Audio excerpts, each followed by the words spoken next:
The Hauraki Big Show with Jace, Mike and Keyzie. Tune in weekdays at 4 on Radio Hauraki. Iggy Pop there on the Radio Hauraki Big Show this Monday evening. Let's give out some advice. @gmail.com. Get in touch with the feels.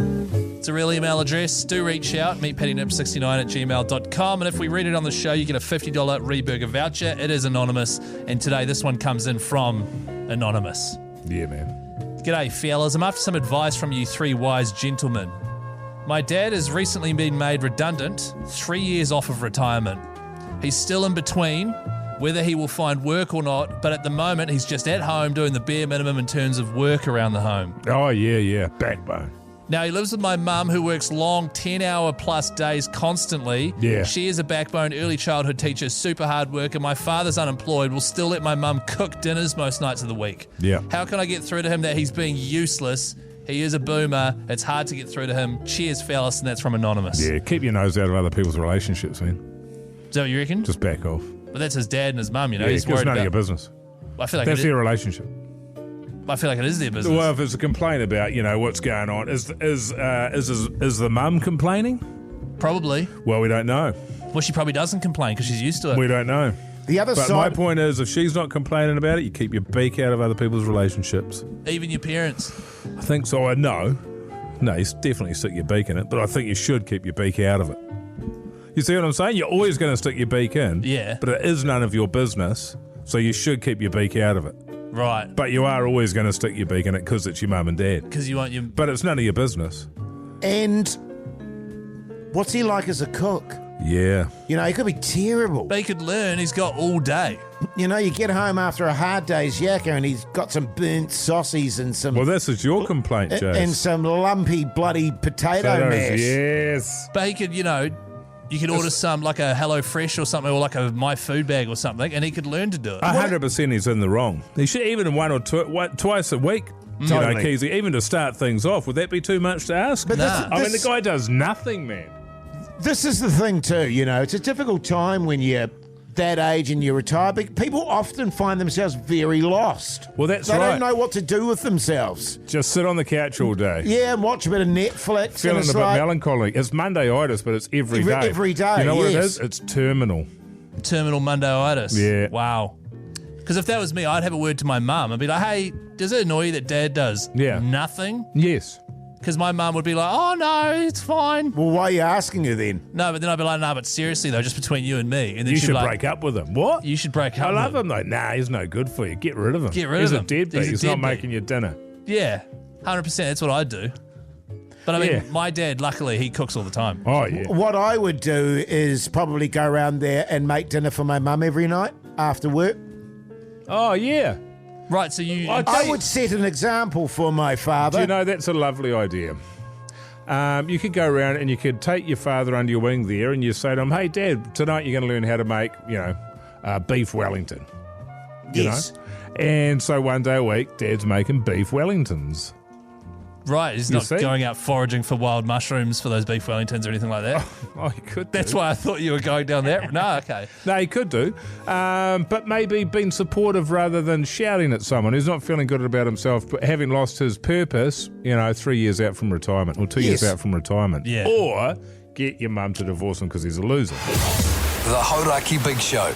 Weekdays from 4 on Radio Hauraki. Led Zeppelin there on the Radio Hauraki Big Show this Tuesday evening. Fellas, I've got a problem. I am. I'm one of those sort of personalities. I've got the sort of personality that when I like something, I get into it big time. Like your durries, for example. I'll smoke those bastards. Like your booze back in the day. Golf. Golf. You know what I mean? Chips. Yes. Stealing chips. Stealing chips. thieving. You know what I mean? Just any kind of thieving.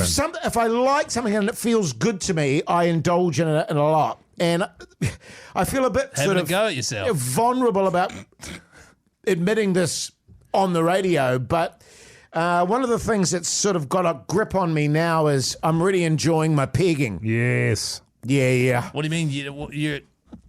Like pegging. Yeah. Like pegging. I never thought it would be something that I'd be into, but actually it turns out it's right up my alley. You know what I mean? Well, that's what pegging is. It's just the sort of thing I love. Yes. Because, I'm a bit tight-fisted. I don't like... giving away money willy-nilly. I don't like paying for stuff for other fellas. Yes. But you'll pay for pegging. One of the things... I'll pay for pegging, yeah. But one of the things that I hate most of all is food wastage. Yes. You know what I Right. mean? I don't And see the connection here. And so you have a packet of crackers, Mogi. Crackers? Your Huntley and Palmer's. Cream crackers. And you'll eat 4 or 5 of them. Salada. You'll eat saladas. I like a Sorry, salada. 4 or 5 crackers. Come You'll on, eat man. 4 or 5 crackers, right? Yes. And then in the past, I'd just put them back in the pantry. Would I seal them off? No, I wouldn't. And then a couple of days later, I'd go, oh, I feel like a salada. Stale. And they're stale, Mogi. And then my wife came across these great things, these like sort of metal pegs that you can put on food Right.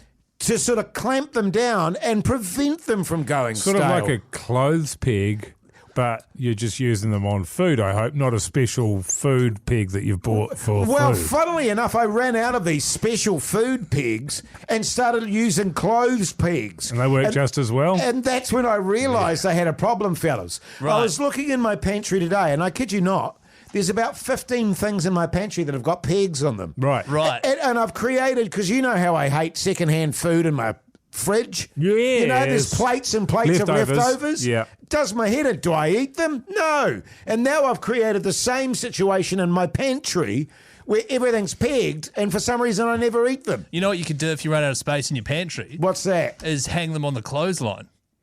So you know what I mean? You could peg them all on the clothesline and then you go out there and spin it around. You got a little selection of food. Oh, that's nice.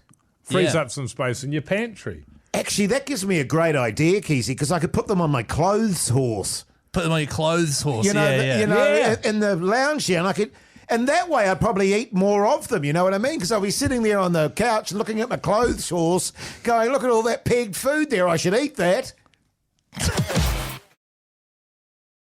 The Hauraki Big Show with Jace, Mike and Keyzie. Tune in weekdays at 4 on Radio Hauraki. Faith No More there on the Radio Hauraki Big Show this Wednesday evening. Our fellas, I don't know if you recall this, I think it was last week, where Keyzie stumbled upon a potentially good idea, and that was the man bib. Oh, that was 3 weeks ago. Oh, was it 3 weeks? God, time goes fast, doesn't it, when you're having It really such a great does. time?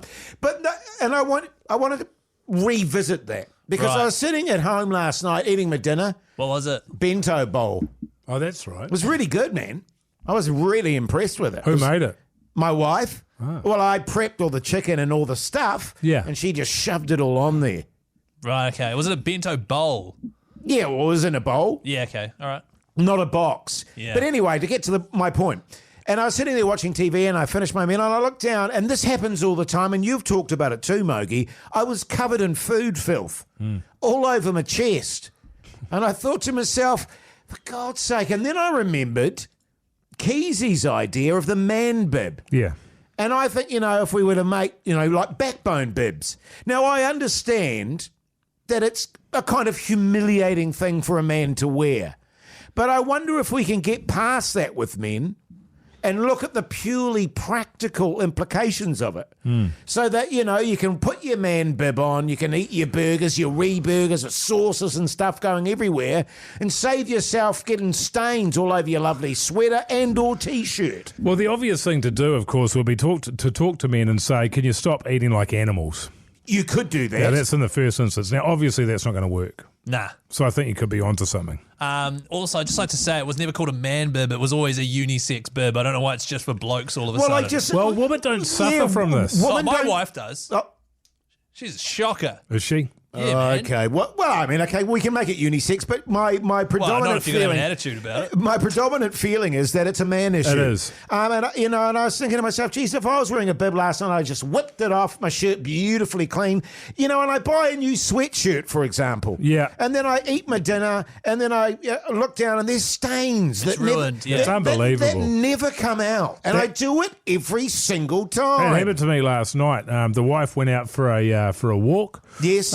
And I was in bed. I was reading a script actually, and I thought, I'll just go and get myself a massive bowl of popcorn.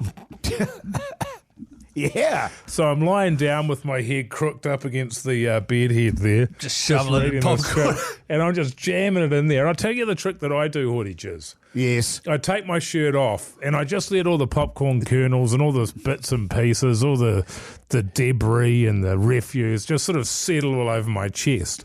And then once I'm done, I sort of scoot over to the edge of the bed, I stand up quickly and I just pat Brush it all myself down off. and brush it down onto the floor, and then I go back to bed. The only concern I'd have with that is if I were to do that, it would just congregate in my massive bush. Well, the interesting thing about the man bib, or the unisex bib as I'm Yes. calling it is actually a thing overseas. In some Is it? Chinese restaurants, especially when you're having really spicy, chili, oily noodles. Oily is the Yes. key there. Because Yeah. oil's the thing that ruins your clothes. It is. Because it can't get it out. You're right. They will give you a disposable bib. So we need to normalise The it. problem is, even if I had it at home, I wouldn't put it on. Right. I wouldn't. Because you look hot, right, when your wife comes home and you're eating popcorn in bed. I don't care With your how I head look to crooked. my wife. Oh, The Hauraki Big Show with Jace, Mike and Keyzie. Tune in weekdays at 4 on Radio Hauraki. Queen there on the radio, Hauraki Big Show this Thursday evening. If you don't mind, fellas, I'd like to call a show meeting. Show meeting! Show meeting! Show me the meeting. Show meeting is now in progress. I'm just trying to figure out some of the admin around our upcoming trip to Fiji, which, can I just point out, is pretty much a week away. 8 Yeah. sleeps. 8 sleeps. next Friday, when you listen to the big show, we'll be doing it live from Fiji. Bloody exciting. Yeah, really exciting. Exciting for us, not for the Nah, listeners. it won't make a difference to Yeah, them. they won't care. They could give two shits. They probably hate it. I think they'll be jealous. Oh, that's the main Oh, thing. yeah. You know what I that's- mean? And that's what we want. Yeah, we want them to be jealous. Okay. Now, can I just, because I'm not sure about this, I just want to clarify. We've all got our own rooms, right? I'm not sure. My understanding is not. I talked to Yeah. Toddy, and he said that the vibe was that given we get to go to Fiji, that we should be happy that we get to go at all, so it's sharing a room. Yeah, so originally what was going to happen was it was just going to be us broadcasting, and then we decided to give it away to a couple of listeners. And so the two rooms because we had 4 rooms for the 4 of us and Pugs, and now we've got 2 rooms to split between us, and then the winners each get a room. They get a room each because they're winners. So we got 2 between 4. Is that what you're 2 saying? between 4, basically, Yeah. yeah. Well, why don't you, Keyzie, Mogi, and Pugs have the one room? And because Right, how do you figure that? because you guys are going to go hard, and I like a bit of quiet time, a bit of time to read my poetry and reflect and so forth. So it just seems like it would, because you guys are going to be in massive party mode anyway. 100%. So And that that's you don't why- even care. That's why I need to come back and have a room where I know nobody's going to be snoring, because if I'm sleeping with those guys, they're going to be like me, snoring like a bastard, Oh. absolutely hammered. Pugs doesn't snore. I'm wandering around nude. yeah. You know, so I need to be able to come. So I'd prefer that it was just me and you, Jace, because I tell you what, I'm hitting it hard, boy. Oh, okay, because Jace, you don't snore, do you? No, I don't snore. No. I'll Yeah, sleep perfect, through, yeah. perfect. And Yeah. Mike, you do snore, but Oh, Jace...